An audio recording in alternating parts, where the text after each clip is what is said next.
देखिए ऐसा है कि लीक से हटकर बात कर रहे हैं, करेंगे क्या? अभी ऐसी स्थिति है कि ये जो है ना चोरी पकड़ाना वैसी बात हो चुकी है। एनफोर्समेंट डायरेक्टरेट की जो कार्यकलाप है आश्चर्यजनक है। ये एक स्वाधीन संस्था है, अपना काम कर रही है और पूरा देश इन्हें देख रहा है। ट्रायल कोर्ट में मात खा गए, हाई कोर्ट में मात खा गए, सुप्रीम कोर्ट में मात खा गए, और ये क्या करेंगे अब? तो दाएं बाएं हो रहे हैं, इधर की बात उधर कर रहे हैं। राजनीति के परिसर में जो चीजें, जो विषय राजनीति के परिसर भुक्त नहीं होने चाहिए उन्हें लाया जा रहा है, क्योंकि इनके पास कुछ कहने को नहीं है। मैं बताना चाहती हूं, देखिए मैं सांसद हूं, लोकसभा सांसद, और कल सुबह हम सब बाइक रैली में गए थे और हम सब के हाथ में तिरंगा था। और मैं बता दूं, परसों ये एक राष्ट्रीय उत्सव था। ये भारतीय जनता पार्टी की बाइक रैली तिरंगा को लेकर नहीं थी, ये राष्ट्रीय उत्सव था और हमारे मुख्य अतिथि आदरणीय श्री वेंकैया नायडू जी थे, ये आदरणीय ओम बिरला जी नहीं थे।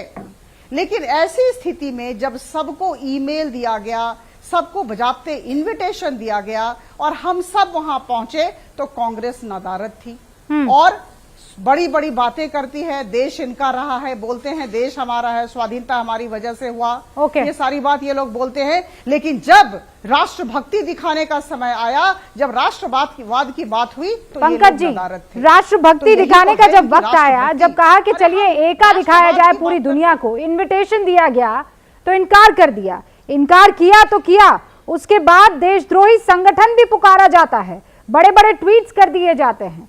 एका तो आप नहीं चाहते हैं, ऐसे आरोप कांग्रेस पर।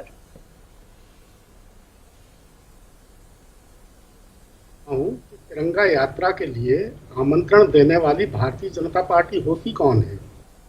भारतीय जनता पार्टी जिस पितृ संगठन का राजनीतिक स्वरूप है, उसने तिरंगे के साथ क्या किया ये तो सबको पता है। अभी राकेश सिन्हा जी कह के गए हैं कि 1930 में हमने तिरंगे की पूजा की थी। पूजा नहीं की थी। उस वक्त क्या हुआ था कि कांग्रेस ने आह्वान किया था कि 26 जनवरी 1930 को स्वतंत्रता दिवस मनाया जाए, 15 अगस्त को नहीं, 26 जनवरी 1930 को। और उस दिन जो राष्ट्रध्वज है तिरंगा, वो लहराया जाए। तो राष्ट्रीय स्वयंसेवक संघ ने अपने स्वयंसेवकों को निर्देश दिया कि उस दिन नेशनल फ्लैग की पूजा करें, और नेशनल फ्लैग है भगवा ध्वज। तो भगवा ध्वज की पूजा हुई थी। राष्ट्रीय स्वयंसेवक संघ का जो लिखित संविधान है, जो पहली बार लिखा गया, उसकी धारा 5 है। वो धारा 5 पढ़िए रूबिका जी। उसमें कहा गया है कि तिरंगा नेशनल फ्लैग नहीं है, तिरंगा स्टेट फ्लैग है। नेशनल फ्लैग है भगवा, जो हमारा राष्ट्र ध्वज है, जो इस हिंदू राष्ट्र की अस्मिता का प्रतीक है और हमारी भावनाओं का प्रतीक है। ये राष्ट्रीय स्वयंसेवक के संविधान की धारा 5 में लिखा हुआ है। आजादी मिली, आप 17 जुलाई और 22 जुलाई के अखबार दोनों अंक देख लीजिए कि उसमें तिरंगे के बारे में क्या लेख लिखे गए हैं। तिरंगे को जिस संगठन ने कभी अपना ध्वज माना ही नहीं और 52 साल तक नहीं फहराया, ये तो तथ्य सबके सामने है। अब ये कहते हैं कि निजी तौर पर तिरंगा लहराने की अनुमति नहीं थी, लेकिन निजी तौर पर तिरंगा लहराने की अनुमति 3 दिन तो थी, 15 अगस्त को, 26 जनवरी को और 2 अक्टूबर को।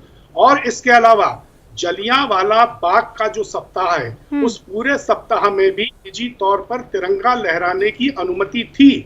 इसका जो फ्लैग का प्रोटोकॉल है 1982 का, और एक गृह मंत्रालय का आदेश है जून 1971 का, दोनों पढ़ लीजिए। तो क्या इन दिनों में भी कभी राष्ट्रीय स्वयंसेवक संघ ने, आप जो कह रहे हैं, और आप बहुत वरिष्ठ पत्रकार हैं, आपने बहुत चीजें पढ़ी हैं, आपसे बहुत सीखने को मिलता है।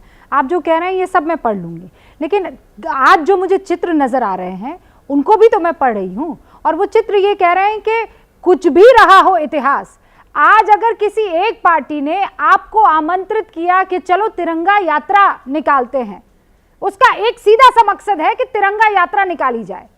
एक आम आदमी को यही नजर आ रहा है और उसको कांग्रेस ठुकरा देती है। इसके क्या माने हैं? इसके क्या माने एक आम आदमी समझेगा? आपकी राजनीति एक तरफ हो सकती है, आइडियोलॉजी एक तरफ हो सकती है, लेकिन तिरंगे का रंग तो एक ही है ना सर, वो थोड़ी अलग अलग हो सकता है। ये हैं शर्मा जी, जो रात का खाना और देश दुनिया की सुर्खियां दोनों लेते हैं सुमित अवस्थी के साथ। अब ये हैं इनके पड़ोसी बनर्जी साहब। मिष्टी दोई खाते खाते पूरा बंगाल जान लेते हैं सुमन दे के साथ। इनकी तरह आप भी देखें अपने फेवरेट न्यूज एंकर को एक ही ऐप पर, और डाउनलोड कीजिए एबीपी लाइव ऐप अपने स्मार्ट टीवी पर।